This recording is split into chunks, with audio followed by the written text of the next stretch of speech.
mulia untuk diterima doa oleh Allah Subhanahu wa taala. Perhatikan ini yang kita ingin titik beratkan, yang sekali lagi ini yang kita ingin titik beratkan. Ini benang merah yang harus kita garis bawahi dan kita tarik lurus dan kita ambil pelajaran darinya. Baik teman-teman sekalian, kita juga akan memberikan di pembukaan kita tentang masalah doa dan zikir ini.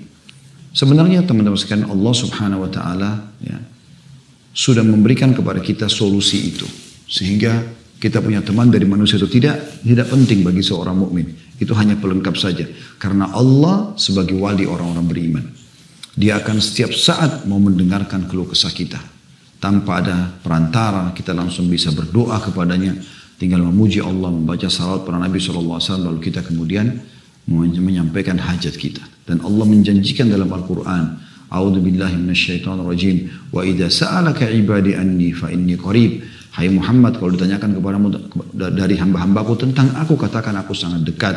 Ujibu da'watad da'i idza da'an, dan aku pasti akan menjawab semua permintaan hamba-hambaku yang meminta. Falyastajibuli, oleh karena itu mereka kembali kepadaku, minta kepadaku. Wal yu'minu bi, dan mereka beriman tentang keberadaanku, la'allahum yarshudun, agar mereka mendapatkan petunjuk. Penulis di sini mengangkat di bahasan sebelum membahas sekitar 132 doa tentang keutamaan berzikir dan berdoa. Tentu kalau kita menyebutkan doa, dia masuk dalam zikrullah, karena Anda tidak mungkin berdoa kecuali Anda mengingat Allah Subhanahu wa taala. Dalil pertama diangkat oleh beliau adalah surah Al-Baqarah ayat 152 yang bunyinya a'udzubillahi minasyaitonir rajim, fadhkuruni adzkurkum washkuruli wala takfurun. Maka ingatlah kamu kepadaku, niscaya aku ingat pula kepadamu, kata Allah. Dan bersyukurlah kepadaku dan janganlah kamu mengingkari nikmatku. Ya, tentu ulama menggambarkan sini mengingat Allah SWT dengan banyak cara. Baik itu menyebutkan dengan zikir, menyebut-nyebut dan memuji-muji namanya, berdoa kepadanya, membaca kitabnya, ya, menjalankan perintahnya, meninggalkan larangannya. Ini semua masuk dalam umumnya zikrullah. Juga Allah Subhanahu wa taala berfirman menyuruh kita agar memperbanyak mengingatnya, memperbanyak doa, memperbanyak memuji-muji namanya, memperbanyak mengerjakan perintah-perintah yang diperintahkan gitu ya. Dan sebagian ulama mengatakan di antara ibadah-ibadah yang Allah Subhanahu wa taala perintahkan yang umumnya dihubungkan perintah ibadah itu dengan kata-kata katsira atau banyak, itu adalah zikir. Itu adalah zikir. Kita diperintahkan puasa ya, tapi tidak diikutkan dengan puasalah yang kathir, yang banyak, atau sholatlah yang banyak misalnya. Tapi zikir selalu diikutkan dengan bahasa atau kalimat atau kata-kata kathir. Iman tadi surah Al-Ahzab 41, hai orang beriman berzikirlah kepada Allah zikran kathira, zikir yang banyak. Coba dibuka surah Al-Ahzab surah nomor 33 dalam Al-Quran. Di situ Anda lihat ya, perhatikan baik-baik bagaimana Allah Subhanahu wa taala menyebutkan ciri orang-orang yang beriman kepadanya. Allah bilang dari Al-Ahzab surah nomor 33 ayat 35. A'udzubillahi minasyaitonir rajim. Innal muslimina wal muslimat. Sesungguhnya laki-laki muslim dan perempuan muslimah yang menyerahkan diri kepada Allah. Wal mu'minina wal mu'minat. Dan laki-laki yang beriman juga perempuan yang beriman. Wal qanitina wal qanitat. Dan laki-laki juga perempuan yang patuh. Itu salah satu makna qanit, taat. Ya. Was sadiqina was sadiqat.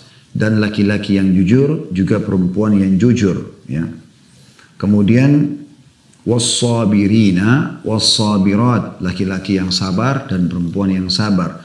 Wal khashi'ina wal khashi'at, laki-laki dan perempuan yang khusyuk, ya, konsentrasi pada saat ibadah. Wal mutasaddiqina wal mutasaddiqat, laki-laki dan perempuan yang suka bersedekah.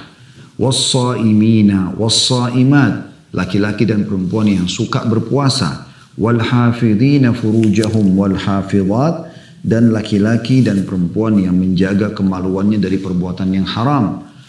Ya, kemudian Allah sebutkan di saksi bahasan kita, wadzakirinallaha, perhatikan ada kata-kata di situ, katsiran, wadzakirat.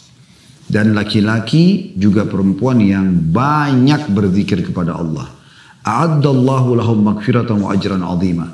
Allah telah menyediakan bagi mereka ampunan dan pahala yang besar. Perhatikan, kata-kata di atas tidak dihubungkan dengan kata-kata kathir. Seperti misalnya wal mutasaddiqina wal mutasaddiqat, laki-laki dan perempuan yang suka bersedekah. Tapi Allah tidak katakan ada banyak. Begitu juga dengan puasa. Tapi khusus zikir Allah subhanahu wa ta'ala datangkan ya, dengan kata-kata kathir.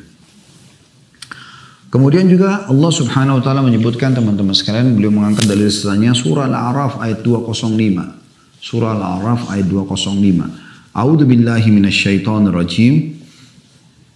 Wadhkur rabbaka fi nafsika tadarruan wa khifatan wa dunal jahri minal qawli bil ghudwi wal a'sali wa la takum minal ghafilin.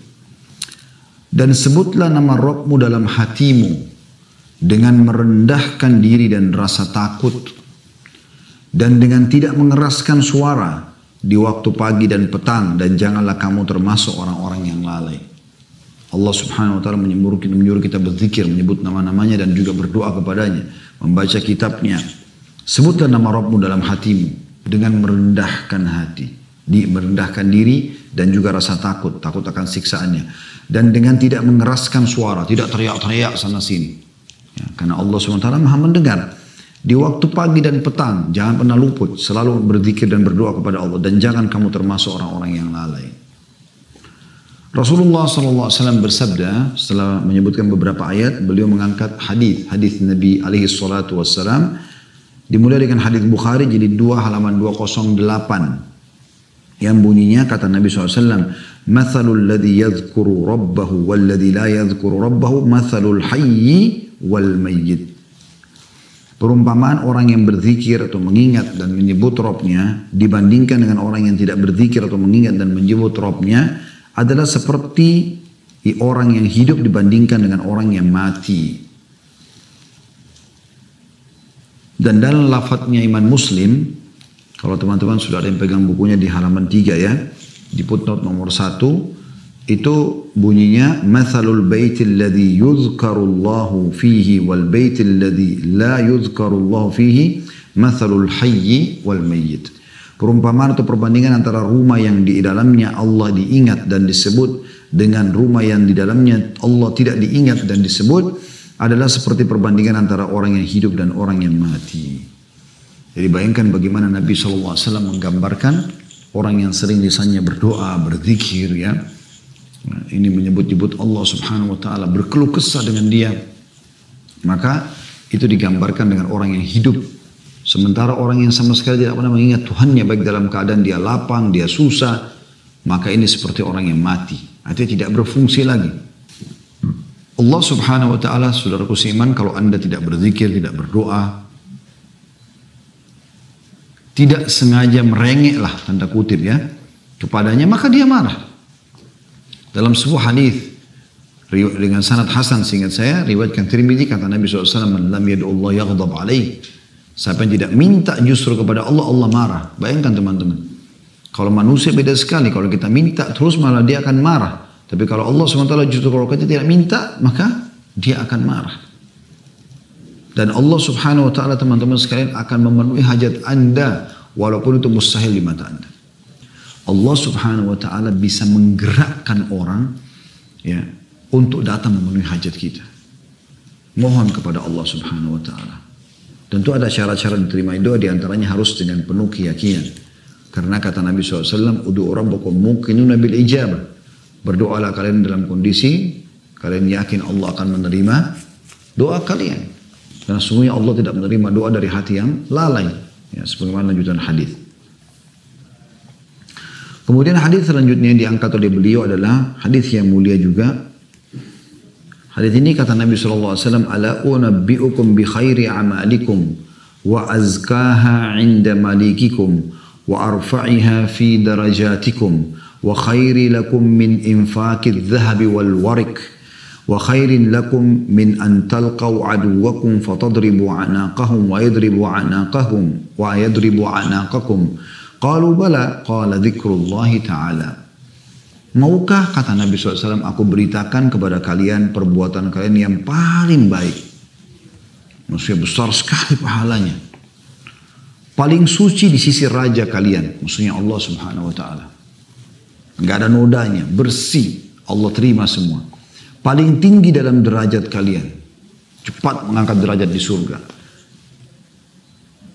Lebih baik bahkan bagi kalian daripada menginfakkan emas dan perak. Bersedekah dengan emas perak pun dikalahkan dengan amal ini. Dan lebih baik bagi kalian daripada bertemu dengan musuh kalian lantas kalian memenggal leher mereka. Membunuh orang kafir di medan perang pahalanya besar. Dan mereka memenggal leher kalian atau kalian pun terbunuh mati syahid. Bayangkan keutamaan yang luar biasa. Apa jawaban sahabat setelah dengar semua itu? Tentu wahai Rasulullah. Tentu wahai Rasulullah. Bayangkan ya, kita coba hitung keutamaannya. Kata Nabi SAW, maukah aku beritahukan kepada kalian perbuatan yang paling baik? Paling besar pahalanya. Satu. Yang kedua, paling suci di sisi raja kalian. Bersih. Semua diterima. Yang ketiga, paling tinggi dalam derajat kalian. Ya. Yang keempat, lebih baik daripada kalian menginfakkan emas dan perak. Yang kelima, lebih baik bagi kalian daripada kalian bertemu dengan musuh kalian lantas kalian memenggal leher mereka atau mereka memenggal leher kalian. 5 keutamaan sekaligus. Jihad, infak, semuanya dikalahkan dengan ini. Maka kata para sahabat, tentu ya Rasulullah. Kita pun kalau hidup bersama itu pasti kita mengatakan, tentu ya Rasulullah, amal apa nih? Lalu kata Nabi SAW sebuah kalimat sederhana. Berzikir atau mengingat dan menyebut Allah Ta'ala. Hadis riwayat Tirmidzi jilid 5 halaman 459 dan Ibnu Majah jilid 2 halaman 1245. Nah, ini luar biasa. Ya. Bagaimana seseorang mendapatkan keutamaan berzikir kepada Allah SWT, berdoa kepada Allah SWT. Itu kalau kita bisa sudah bilang tadi, kalau kita menyebutkan zikir, doa masuk di dalamnya. Ya. Juga Nabi SAW memastikan kalau ada orang yang duduk tidak berzikir, tidak berdoa, tidak mengingat Allah sama sekali, semua kelalaian isinya, maka ini bisa diancam dengan kenanya hukuman dari Allah Subhanahu Wa Taala. Oleh itu teman-teman, mukmin banyak sekali ya. Nabi SAW tidak lewat padanya kesempatan melihat kebaikan atau mendengar kebaikan kecuali beliau memohon agar diberikan kebaikan tersebut. Dan kalau seandainya ada keburukan maka beliau memohon agar diselamatkan dari keburukan itu. Ya. Anda misalnya lewat di jalan, lihat orang tabrakan, ada orang miskin, ada orang kelaparan, ada orang terkena cobaan-cobaan penyakit segala macam yang tidak ada pada Anda, justru Anda bisa menggunakan itu momen untuk berzikir dan berdoa kepada Allah Subhanahu Wa Taala. Kata Nabi SAW, man qa'ada maq'adan lam yadhkurillaha fihi kanat alaihi min Allahi tira wa man ittaja'a majja'an la yadhkurullaha fihi kanat alaihi min Allahi tira. Barang siapa yang duduk di suatu tempat dan tidak berzikir atau mengingat dan menyebut Allah di dalamnya, maka itu akan menjadi kekurangan dan penyesalan atasnya dari Allah. Dan barang siapa yang berbaring di suatu tempat lalu tidak berzikir atau mengingat dan menyebut Allah, maka itu akan menjadi kekurangan atau dalam kurung penyesalan atasnya dari Allah. Hadis riwayat Abu Daud nomor jilid 4 halaman 264. Di dalam hadis lain disebutkan makna tirah itu, ya, atau kecelakaan itu ataupun penyesalan tadi. Yaitu sabda Nabi SAW menjelas, ma jalasa qaumun majlisan lam yadhkurullaha fihi wa lam yusallu ala nabiyihim illa kana alaihim tira fa in syaa adzabahum wa in syaa ghafaralah. Tidaklah suatu kaum duduk di suatu majelis di mana mereka tidak berzikir atau mengingat dan menyebut Allah di dalamnya dan tidak membaca salawat kepada Nabi Muhammad SAW kecuali akan menjadi kekurangan atau penyesalan atas mereka. Jika Allah menghendaki maka dia menyiksa mereka, dan jika dia kehendaki maka dia mengampuni mereka. Hadis riwayat Tirmidzi jilid 3 140. Jadi kita bisa lihat teman-teman sekalian bagaimana ya penekanan tentang harusnya seseorang itu berzikir, mengingat Allah Subhanahu wa taala, di antaranya doa itu adalah hal yang sangat ditekankan. Justru kalau orang jauh daripada itu semua, merasa tidak butuh dengan Allah Subhanahu wa taala, dia diancam dengan tirah atau penyesalan. Bisa bermakna tadi di hadis yang kedua tadi adalah Allah kalau ingin Allah hukum, kalau Allah ingin maafkan maka Allah maafkan. Dan yang terakhir yang kata beliau adalah hadis Nabi SAW, ma min qaumin yaqumuna min majlisin la yadhkuruna Allah fi illa qamu an mithli jifati himar wa kana lahum hasrah. Tidaklah satu kaum berdiri atau bubar dari satu majlis, kumpul-kumpul, nongkrong sama teman-teman atau keluarga, ngobrol-ngobrol, Tidaklah satu kaum berdiri bubar dari satu majelis di mana mereka tidak berzikir atau mengingat dan menyebut Allah di dalamnya, kecuali mereka berdiri laksana berdiri dari bangkai seekor keledai, dan hal itu menjadi penyesalan bagi mereka pada hari kiamat. Hadis riwayat Abu Daud di tempat halaman 264. Nah, jadi kita bisa lihat teman-teman di awal buku ini, beliau sebelum membahas zikir dan doa, beliau menekankan sekali tentang masalah pentingnya atau keutamaan untuk berzikir dan berdoa itu sendiri. Namun saya ingin titik beratkan dulu tentang masalah adab-adab berdoa, agar doa-doa Anda itu bisa dikabulkan oleh Allah Subhanahu wa taala. Mirip dengan kalau Anda ingin mengajukan sesuatu pada atasan Anda di perusahaan, tentu Anda ada protokolnya lah ya, supaya sesuai dengan protokol dan akhirnya diterima permintaan kita. Beliau menyebutkan itu, saya langsung masuk di akhir buku ya, karena di awal buku beliau sebutkan keutamaan zikir dan doa, di akhir buku beliau sebutkan ada pada berdoa. Di antaranya beliau menyebutkan 132 doa yang insya Allah mungkin kita akan bahas satu persatu bila Allah mudahkan masih berlanjut ke depannya ta'lim kita insya Allah. Yang pertama ada berdoa adalah mengawali doa dengan pujian kepada Allah dan bersalawat kepada Nabi SAW, kemudian menutup doa dengannya juga. Ya, ini banyak sekali penjelasan yang dipaparkan oleh para ulama berhubungan dengan masalah ini ya. Di antaranya diambil daripada hadis Nabi SAW yang sahih, kullu amrin la yubda bismillah fahuwa aqta. Semua perkara yang tidak dimulai dengan menyebut nama Allah maka dia terputus dari rahmat Allah. Ya. Jadi terputus dari rahmat Allah. Begitu juga dengan ada pernah sahabat masuk masjid kemudian tiba-tiba dia langsung mengatakan Allahumma gfirli, ya Allah maafkanlah aku. Kata Nabi SAW, istajala adza. Orang ini buru-buru sekali. Harusnya dia memuji Allah dulu, membaca salawat pada diriku, kemudian baru dia menyampaikan hajatnya. Dalam riwayat lain kata Nabi SAW, semua doa yang tidak dimulai dengan salawat denganku maka akan terhijab, tertutup. Oleh karena itu minimal teman-teman bilang Alhamdulillah wassalatu wassalamu ala rasulillah. Itu bahasa Indonesia, segala puji bagi Allah dan juga salawat dan taslim kepada Nabi besar Muhammad sallallahu alaihi wa ala alihi wa sahbihi wasallam. Yang kedua, agar doa Anda dikabulkan terutama, tentu kita semua sepakat kita akan sangat butuh doa justru pada saat kita sedang terhimpit. Ya.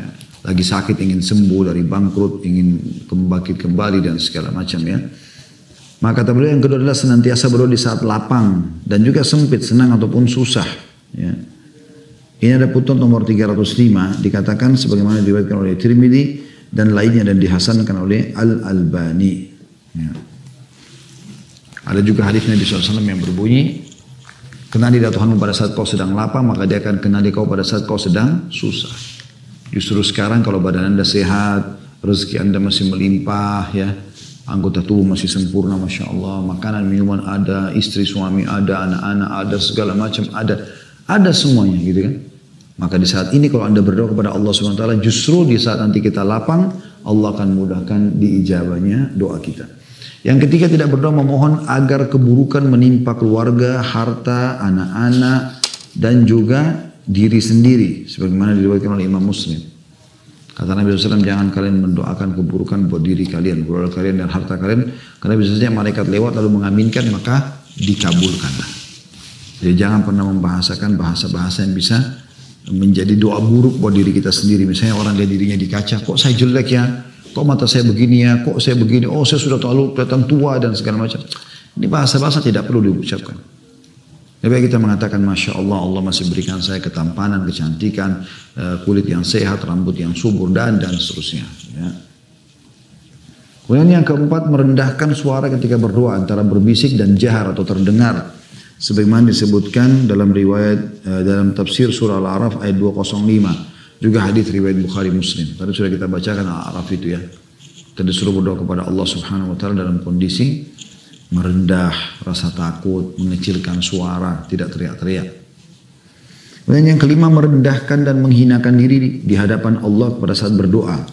Sebagaimana disebutkan dalam surah Al-An'am, ya, surah nomor 6, ayatnya 42 sama 63. Juga Al-A'raf 205. Ini menjelaskan tentang masalah kita dianjurkan untuk merendah ya, pada saat berdoa kepada Allah SWT. Yang keenam memelas atau merengek kepada Allah dalam berdoa dan memohon.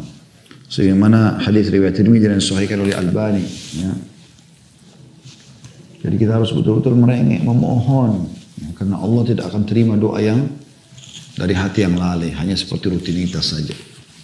Yang ketujuh, bertawassul kepada Allah dengan tawassul yang disyariatkan. Ya. Dan makna tawassul maksudnya mencari amal-amal soleh yang bisa kita sebutkan. Kemudian kita berharap dengan menyebutkan amal soleh itu kepada Allah bukan pada manusia, maka bisa doa kita diterima. Mungkin Anda sudah tidak asing dengan kisah masyhur 3 orang yang kata Nabi SAW keluar jalan, kemudian mereka kehujanan, lalu mereka masuk dalam gua, lalu ada batu yang jatuh dari atas gunung menutupi gua, mereka tidak bisa keluar. Maka tiga-tiganya bertawassul dengan amal solehnya. Yang satu mengatakan, ya Allah, saya punya orang tua yang saya berbakti pada keduanya. Setiap malam saya pulang dari gembalan kambing saya atau unta saya perahkan susu lalu saya minumkan di tangan mereka. Kemudian baru saya tidur dan saya berikan minum kepada keluarga saya, gitu kan, maksudnya istri dan anaknya. Namun satu waktu saya pernah pulang, kemudian saya temukan ternyata ya, orang tua saya sudah tidur, maka saya pun memegang susu tersebut sampai pagi hari tanpa mereka tahu kalau saya sedang memegangnya. Maka setelah itu pun ya mereka aku berikan. Di sini dituliskan oleh beliau di poin ke-7, bertawassul kepada Allah dengan tawassul yang disyariatkan. Seperti contohnya bertawassul dengan nama-nama dan sifat-sifat Allah dalam berdoa. Misalnya kita bilang, ya Ghafur, ikfirli, ya Tawwab, tub alaiya, wahai zat yang maha pengampun, ampunilah aku, wahai zat yang penerima tobat, terimalah tobatku, dan seterusnya. Kemudian yang B, dia masih di poin 7, bertawassul dengan amal-amal soleh yang pernah dilakukan. Ini sebagaimana tadi saya kasihkan contoh, 3 orang yang terkurung di gua. Poin C, bertawassul dengan doa orang-orang soleh yang masih hidup. Ya, Anda boleh ya datang kepada orang soleh lalu Anda minta agar dia doakan kepada kita, baik itu orang tua kita atau orang-orang lain. Yang kedelapan, mengakui dosa-dosa dan mensyukuri nikmat-nikmat Allah saat berdoa. Ya, berdasarkan hadis Bukhari. Jadi kalau kita punya dosa, kita mengatakan, ya Allah, aku akui dosaku padamu, ya Allah, maafkanlah aku, dan jangan kau haramkan aku dari rezekimu karena dosa itu, dan seterusnya. Yang ke-9, tidak memaksakan diri untuk bersajak dalam berdoa. Sebagaimana disebutkan, ya, diambil dari buku Agar Doa Dikabulkan halaman 65 sampai 66. Nah, dia menyampaikan apa adanya, curhatannya kepada Allah SWT. Yang ke-10, mengulangi doa 3 kali. Disebutkan dalam hadis Bukhari Muslim. Jadi usahakan disebutkan minimal 3 kali doa yang kita sampaikan. Kemudian yang ke-11, menghadap kiblat. Sebagaimana disebutkan dalam hadis Bukhari dari hadis Abdullah bin Zaid radhiyallahu anhu. Kemudian yang ke-12, mengangkat kedua tangan saat berdoa. Ini juga diambil dari buku sama Agar Doa Dikabulkan halaman 67 sampai 68. Ya, kemudian yang ke-14, menangis ketika berdoa karena takut kepada Allah. Ini juga diambil dari buku yang sama di halaman 68 sampai 70. Kemudian yang ke-13, yang ke-12 tadi mengangkat kedua tangan saat berdoa. Yang ini ada hadisnya, kata Nabi SAW, Allah malu mengembalikan tangan hamba yang diangkat ke langit dalam keadaan kosong. Maksudnya dikembalikan dalam keadaan kosong. Yang ke-13, berwudu sebelum berdoa. Ini termasuk adab yang penting ya. Berwudu sebelum berdoa, walaupun ini bukan keharusan tapi sunnah. Yang ke-14, menangis ketika berdoa karena takut kepada Allah. Jadi kalau kita pernah berbuat dosa, khawatir Allah hukum dan segala macam, itu bagian daripada hal yang sangat ditekankan. Yang ke-15, menampakkan rasa butuh kepada Allah saat berdoa. Dan jangan acuh tak acuh, tapi tunjukkan kebetulannya seperti Anda kalau minta pada atasan Anda. Atau Anda lagi terlilit utang, gitu kan. Dan Anda pengen agar meminjam uang kepada seseorang. Kira-kira bagaimana Anda meyakinkan orang tersebut? Mungkin Anda sambil menangis, Anda datangkan anak Anda yang susah, yang beberapa hari nggak makan dan segala macam. Anda datangkan bukti-bukti kalau Anda memang terlilit utang dan dikejar oleh orang-orang. Supaya Anda yakinkan kepada dia. Maka Anda harusnya tunjukkan rasa butuh itu kepada Allah. Yang ke-16, memulai berdoa untuk diri sendiri apabila berdoa untuk orang lain. Atau sebelum berdoa untuk orang lain. Selalu doakan diri sendiri dulu. Dan ini disebutkan dari hadis riwayat Tirmidzi dan disahihkan oleh Albani. Yang ke-17, tidak melampaui batas dalam berdoa. Ya, berdasarkan hadis Abu Daud dan dihasankan oleh Albani. Jadi tidak melampaui batas dalam berdoa. Maksudnya meminta hal-hal yang memang sudah tidak mungkin gitu ya. Seperti minta dihilangkan malam, dihilangkan siang, berubah jenis kelamin dan segala macam, ini nggak mungkin. Yang ke-18, bertaubat dan mengembalikan hak orang yang diperoleh secara tidak hak atau tidak benar. Sebagaimana hadis riwayat Muslim. Jadi kalau masih ada hak orang lain, biasanya doa kita malah belum dikabulkan. Kemudian yang ke-19 ya. Berdoa untuk kebaikan kedua orang tua dan diri sendiri. Sebagaimana hadis riwayat maaf, disebutkan dalam Al-Quran surah Al-Isra ayat 24, Ibrahim ayat 41, dan Nuh ayat 28. Yang ke-20 berdoa untuk diri sendiri dan untuk orang-orang mukmin. Tadi kan berdoa untuk kedua orang tua, poin 19, dan diri sendiri. Kalau poin 20 berdoa untuk diri sendiri dan juga orang-orang beriman. Doa yang masyhur dalam Al-Quran yang Rabbana ighfir lana wa li ikhwanina alladziina sabaquna bil iman. Wahai Tuhan kami, ampunilah kami dan orang-orang yang mendahului kami dari beriman, ya, yang sudah beriman. Wala taj'al fi qulubina ghillan lil ladzina amanu. Ya Allah, jangan kau jadikan dalam hati kami kebencian terhadap orang-orang beriman. Rabbana innaka raufur rahim. Maksudnya Allah engkau maha lembut dan maha pengasih. Plus tidak boleh berdoa kecuali kepada Allah. Kecuali kepada Allah. Dan ini hal mendasar teman-teman yang harus kita garis bawahi. Izinkan saya tutup teman-teman sekalian pertemuan kita ini dengan momen-momen diterimanya doa. Yang pertama kata beliau adalah malam Lailatul Qadar. Ini sudah masyhur ya. Kemudian yang kedua antara azan dan iqamah.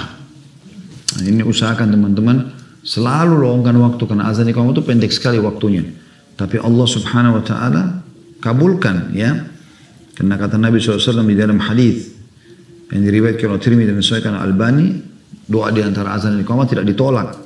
Kemudian di penghujung malam, ya, jelang subuh itu sepertiga malam, itu jelas hadisnya di mana Nabi SAW bersabda, kalau tertinggal sepertiga malam maka Allah akan turun ke langit bumi lalu bertanya kepada para malaikat, adakah yang memohon saya berikan, adakah yang minta tolong saya tolong, adakah yang punya hajat saya penuhi. Kemudian juga saat mendengarkan ya, panggilan azan menuju sholat fardu, sebagaimana disebutkan dalam hadis Abu Daud dan disahihkan oleh Albani. Ya. Juga termasuk ketika hujan turun. Ya. Sebagaimana disebutkan dalam hadis riwayat Abu Daud dan dihasankan oleh Albani. Ini sekarang lagi mau masuk musim hujan ya.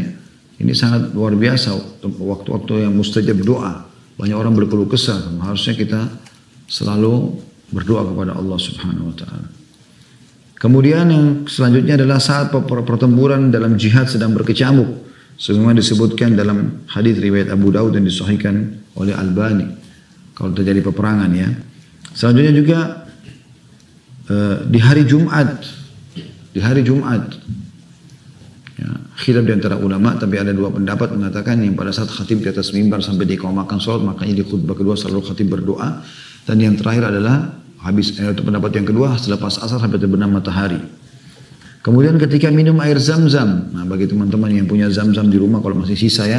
Subhanallah, kita sekarang sudah beberapa bulan tidak umrah ya, ditutup. Insya Allah mudah-mudahan satu waktu Allah bukakan lagi buat kita semuanya. Itu juga dengan haji. Tapi bagi masih punya di rumah, zam-zam itu selalu mempengaruhi dan tidak terpengaruhi. Ya, saya beberapa kali dicuplikan, beberapa kali diangkat dan diadakan penelitian, ternyata zam-zam itu kalau satu tetesnya dicampur dengan 1000 tetes yang lain pun maka bahkan berubah menjadi zam-zam juga. Jadi Anda sebenarnya tidak perlu kehabisan zam-zam gitu. Zam-zam yang ada di galon diisi lagi dengan air biasa kalau sudah berkurang gitu. Kemudian selanjutnya pada saat sedang sujud ya. Khilaf di antara ulama boleh pakai bahasa Indonesia atau tidak ya. Ini khilaf di antara ulama. Sebelumnya di sholat sunnah ini masih banyak ya pendapat ulama yang membolehkan, tapi lebih cenderung orang lebih baik ya bahasa Indonesia digunakan di luar sholat saja. Kemudian selanjutnya adalah ketika terbangun di malam hari, khususnya kalau dia membaca La ilaha illallah wahdahu la syarikalah lahul mulku wa lahul hamdu wa huwa ala kulli syai'in qadir. Tidak Tuhan yang berhak disembah kecuali Ia dan tidak ada sekutu bersamanya. Ya.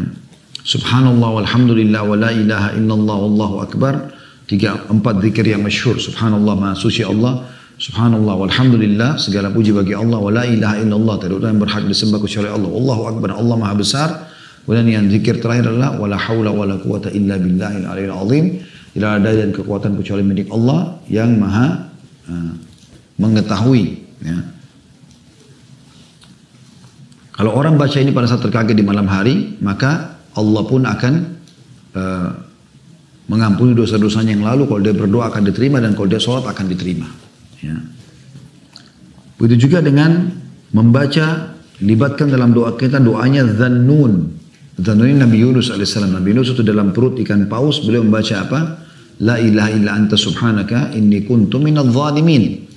Siapa yang membaca ini kata Nabi SAW dalam doanya maka Allah akan kabulkan doanya. Hadis ini diriwayatkan oleh Tirmidzi dan disahihkan oleh Albani. Juga saat ditimpa bencana, sebagaimana hadis riwayat Muslim, ini juga doa dikabulkan oleh Allah Subhanahu wa taala. Justru pada saat ada masalah, kita berdoa karena kita dianggap orang-orang yang sedang membutuhkan atau muttar, ya. Juga termasuk setelah seorang muslim meninggal dunia, ya. Riwayatkan Imam Muslim, maksudnya orang yang hidup mendoakan orang yang sudah mati, ya. Kemudian juga doa yang dibaca dari orang-orang yang masih hidup, yang saleh, yang kedekatan dirinya kepada Allah Subhanahu wa taala sangat bagus, maka itu dikabulkan. Juga masuk dalamnya doa muslim terhadap muslim yang lain. Jadi kalau Anda didoakan oleh muslim siapapun ala zahril ghaib, tidak nampak depan mata, dia doakan kita sembunyi-sembunyi, maka itu juga dikabulkan oleh Allah Subhanahu wa taala. Kemudian juga di bulan Ramadan yang sudah masyhur ini diterima doanya, ya, orang-orang yang berdoa, terutama yang puasa. Kemudian ketika ayam berkokok, ya, semuanya disebutkan dalam hadis Bukhari Muslim semuanya ini, kalau ya akan dikabulkan doa pada saat kita mendengarkan kokokan ayam. Kata Nabi SAW, kalau kalian dengarkan kokokan ayam, maka sebaiknya ya Anda berdoa. Ya. Berdoalah karena dia sedang melihat apa yang tidak melihat kalian, maksudnya melihat para malaikat, gitu ya. Dan yang terakhir teman-teman sekalian adalah berdoa pada hari-hari 10 awal bulan Zulhijjah kata beliau, dan disebutkan sebagaimana disebutkan dalam hadis Bukhari. Karena hari ini adalah hari yang paling dicintai oleh Allah Subhanahu wa ta'ala. Termasuk dalamnya juga adalah hari Arafah yang tanggal 9 yang sudah masyhur, ya. Itu diterimanya doa, ya. Kemudian di Masy'aril Haram, di Muzdalifah, di Mina, di Arafah, ini semua termasuk hari-hari yang mulia untuk diterima doa oleh Allah Subhanahu wa ta'ala.